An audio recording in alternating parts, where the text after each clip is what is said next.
As Stalin in the Kremlin holds stubbornly to his convictions, 190 divisions crouch along his 1,000-mile border,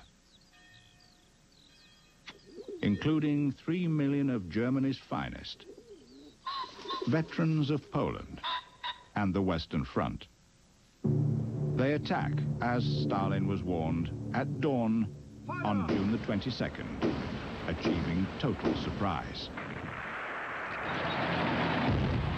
10 panzer divisions lead the assault.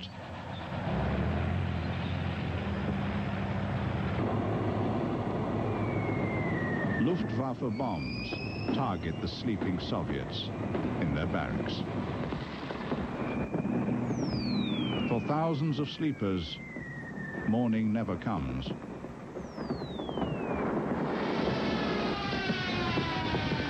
The Stukas pulverize the Soviet Air Force on the ground, converting it to scrap metal.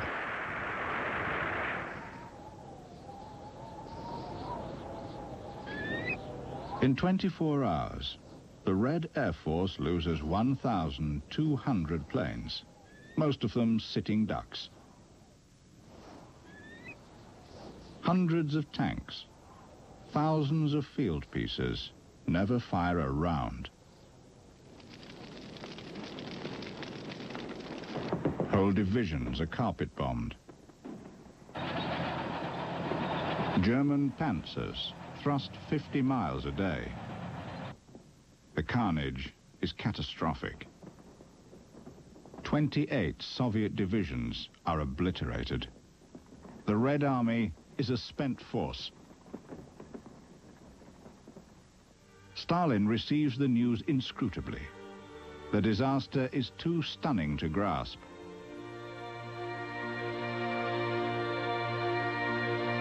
In just 8 days, German columns have stabbed 300 kilometers into the Soviet Union.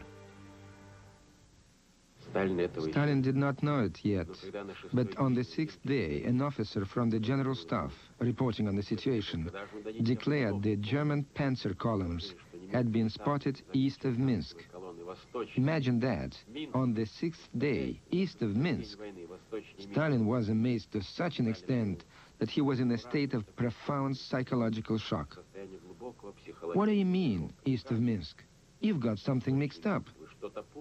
The officer replied, "No, Comrade Stalin, the air reconnaissance photos clearly indicate the Germans are around Minsk."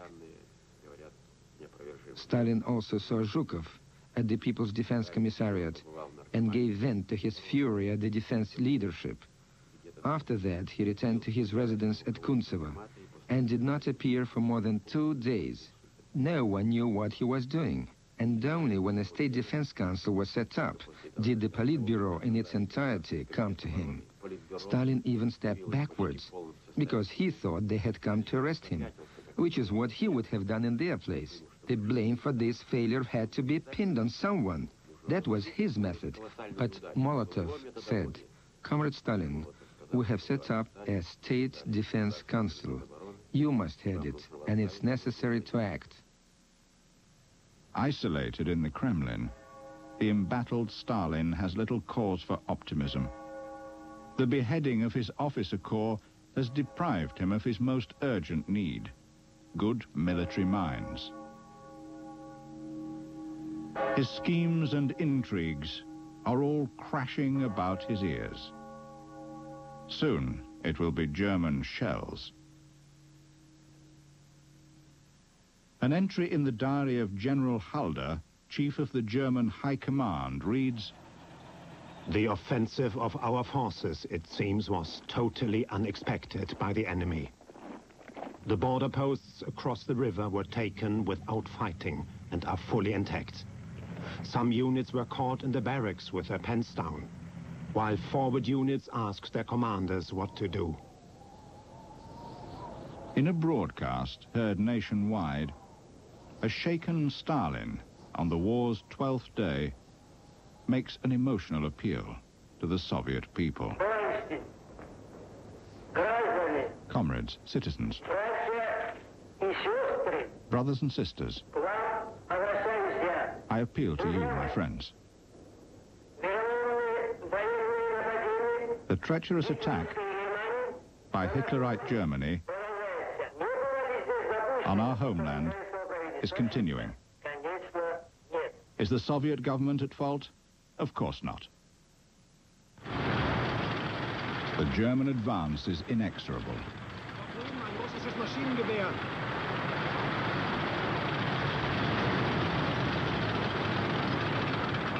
Stalin issues a cruel order. The Germans fear the cold, so it has to be organized that everything should be razed to the ground within 60 kilometers behind the front line and 30 kilometers either side of the roads leading to the front. Bonuses were given to the soldiers who set fire to towns and villages. Russian villages went up in flames over this large territory. Russian women with children and elderly people were the first to suffer from this, because for them, these fragile huts and shacks were their last hope for survival until the Soviet army returned. But Stalin did not care at all about that. Stalin, having bungled strategically, must now exploit his soldiers' bravery to its fullest. He orders them not to retreat, but to stand and die. The Germans exploit Stalin's cynical move. With their superior speed, they encircle the stand-fast Soviets, who fight to their last bullet and shell. Fire!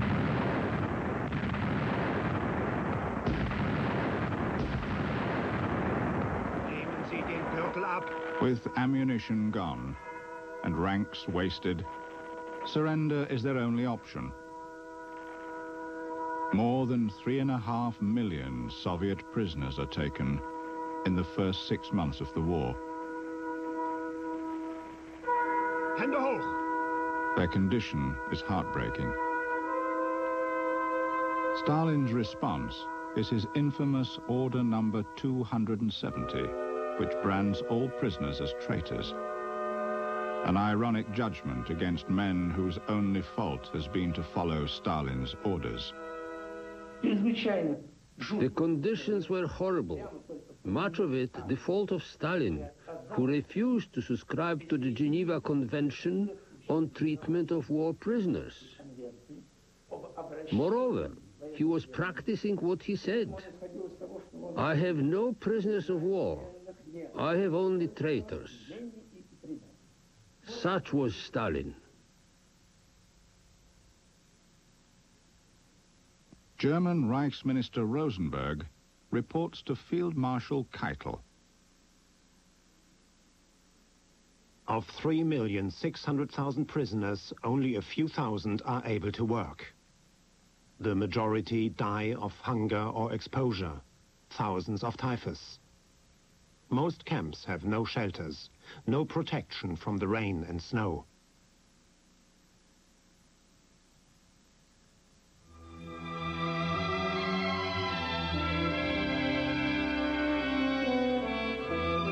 Adding to their misery is Stalin's order, declaring them traitors.